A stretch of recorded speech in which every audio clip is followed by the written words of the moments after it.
video. Today I'll be explaining how to draw in color portraits, and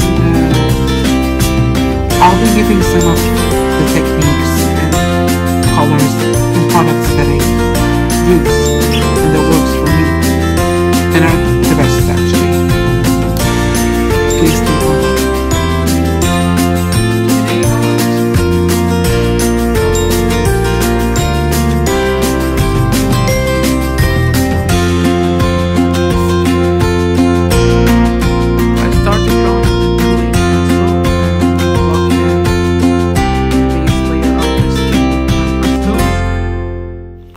So with PASTELs, you're able to transfer all the things that you see from your reference photo to your paper, and you can get the concept of what you're doing actually. Now some people actually misunderstand the concept of PASTELs. They go over the whole drawing with PASTELs, which no, don't do that. Just block in all the base layer of the skin, then go with the little mighty details with color pencil or pastel pencil. Now I started using the pastel pencil.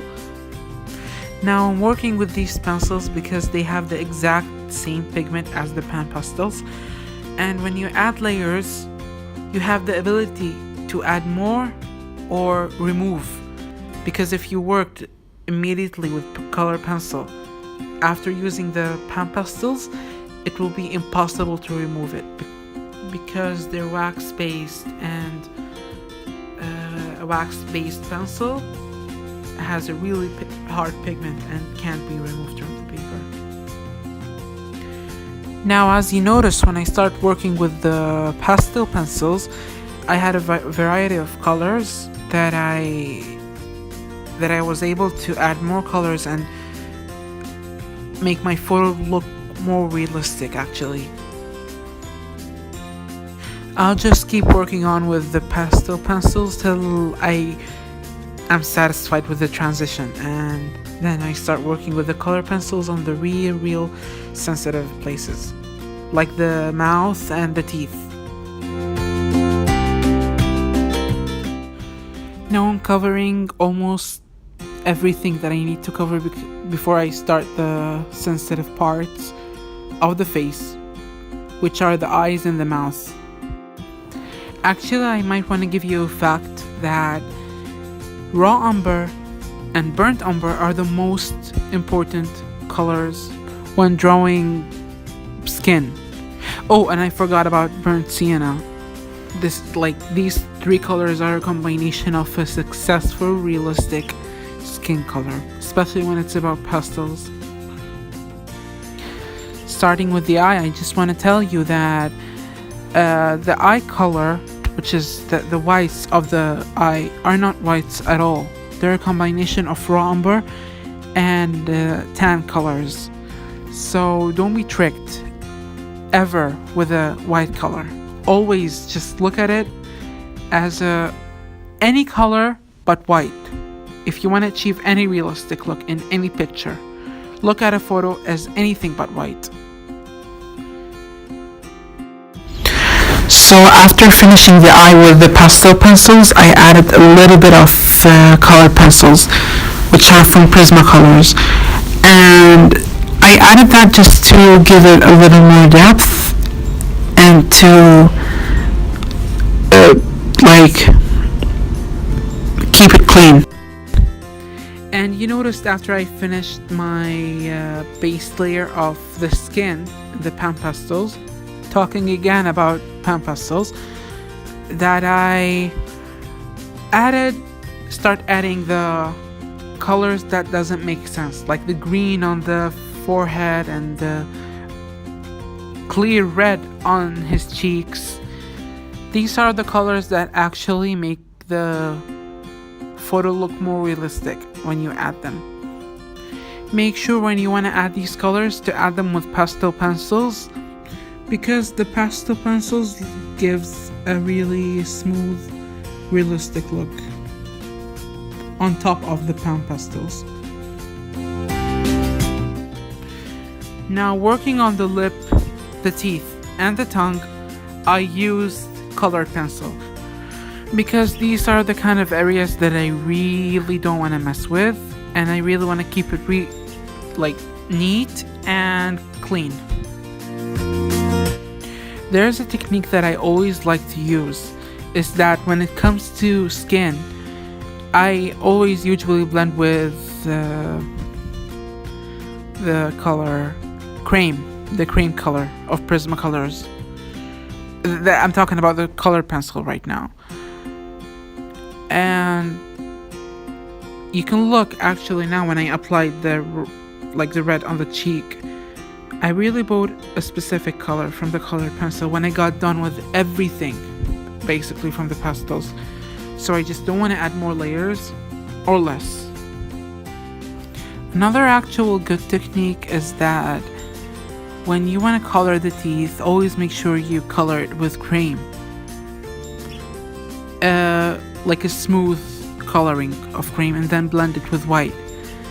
Except if that person had a kind of yellowish teeth. So just make sure you color it with white without blending. You know, you should always put a purple color on skin with a pastel pencil, because it is kind of important color that stands out actually. But don't add too much, just add a little bit of purple where you see it, because it's impossible you won't see purple on the skin. Impossible. When you see a highlighted area on the face, make sure you add a cream before adding white at the highlighted point. Or do not add cream on the highlighted point, but add cream at the almost highlighted point before adding white. So it will give you a good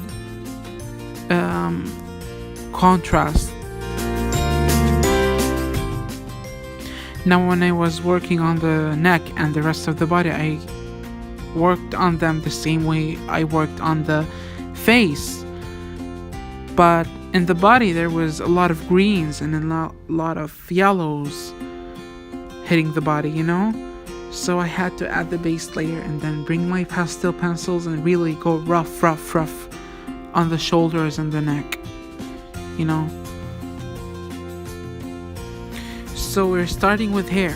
And when I started with hair, I went dark, medium, light.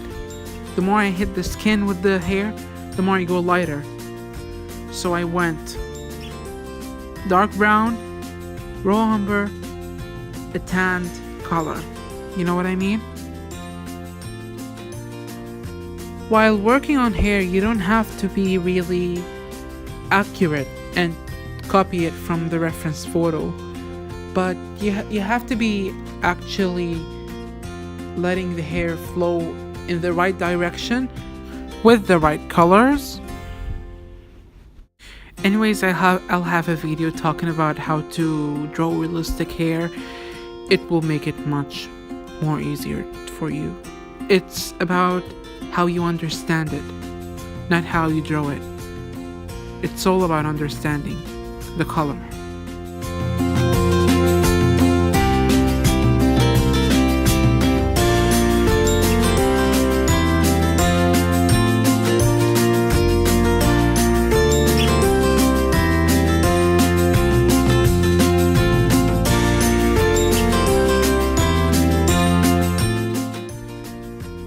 Now when I worked on the body, I worked on it the same way I worked on the face. But with the body, I had a lot of shades of greens and yellows. They were lights hitting his body, so I had to make the transition, or I wouldn't get the realistic look that I want. I really hope you found this video helpful, and if you like it, please subscribe and share. And I'll make a lot more videos like this that will help you. And if you have anything to ask, just write on the comment section down below. Thank you.